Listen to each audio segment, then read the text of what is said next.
안녕하십니까. 교정보학과 18학번 권율입니다. 이번 발표 사례에서 교정상담이론 사례 1번을 해석하겠습니다. 첫 번째로 알아갈 부분은 내담자의 증상입니다.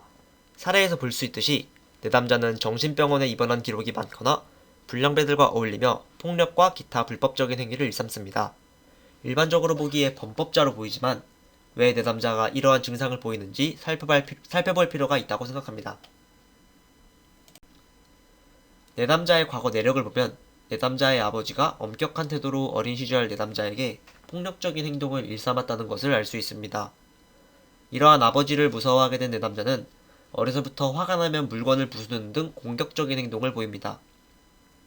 아버지에 대한 트라우마가 내담자의 성장과 행동에 많은 영향을 끼친 걸로 비추어집니다.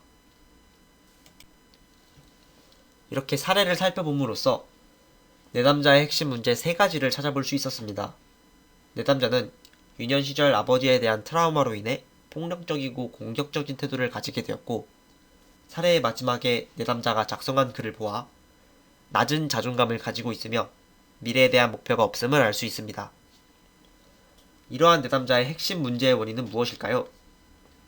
저는 8주차에서 배운 인지치료의 내용 중 인지적 오류를 유발하는 인지도식의 문제가 핵심 문제의 원인이라고 생각했습니다. 인지도식이란 세상을 해석하고 결과를 예상하게 하는 인식의 틀로 과거의 경험에 의해 만들어지는 기억 체계라고 배운 적이 있습니다. 그렇다면 내담자의 인지도식은 어떠한 경험을 바탕으로 형성되었을까요?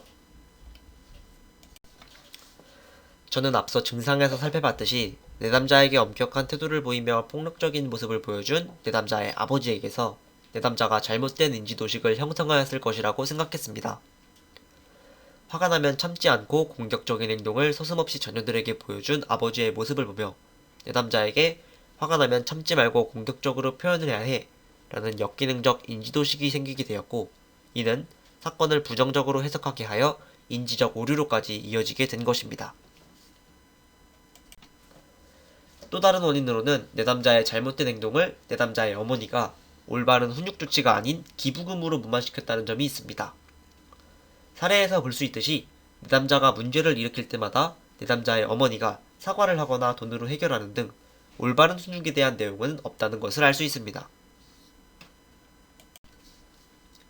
내담자의 어머니의 이러한 행동은 내담자에게 돈으로 모든 것을 해결할 수 있다는 인지도식을 형성하게 되었고, 결국 현재의 내담자로까지 오게 되었다고 생각합니다. 지난 강의에서 역기능적 인지도식은 역기능적 신념으로 채워져 있다고 배웠습니다. 이러한 2가지의 중간 신념에 바탕이 되는 내담자의 핵심 신념이 무엇일지 생각해 보았습니다. 앞에서 내담자의 핵심 문제로 낮은 자존감과 목표가 없음을 말씀드렸는데, 스스로를 가치없다고 여기고 목표를 세우려는 노력조차 하지 않는 내담자의 태도가 곧 내담자의 핵심 신념으로 연결될 수 있지 않을까라는 생각을 하게 되었습니다. 그렇다면 어떻게 해야 내담자의 심리적 문제를 치료해낼 수 있을까요? 첫 번째 방법으로는 행동실험을 통해 내담자가 스스로를 자책하는 문제를 해결해 볼 수 있다고 생각했습니다. 스스로를 가치없게 여기고 사람들 또한 자신을 무시할 것이라고 생각하는 내담자에게 봉사활동과 같이 이웃들에게 도움을 주는 행동을 실천해 봄으로써 내담자가 스스로를 가치있게 여길 수 있게끔 치료할 수 있을 것 같습니다. 두 번째 방법으로는 내담자에게 활동 계획표를 작성하게 하는 방법이 있습니다. 삶의 목표가 없는 내담자에게 하루 일과를 작성하고 기록하게 함으로써 조그마한 목표부터 달성해 나가는 점진적인 좋은 방법이라고 생각했습니다. 이상으로 발표를 마치겠습니다. 감사합니다.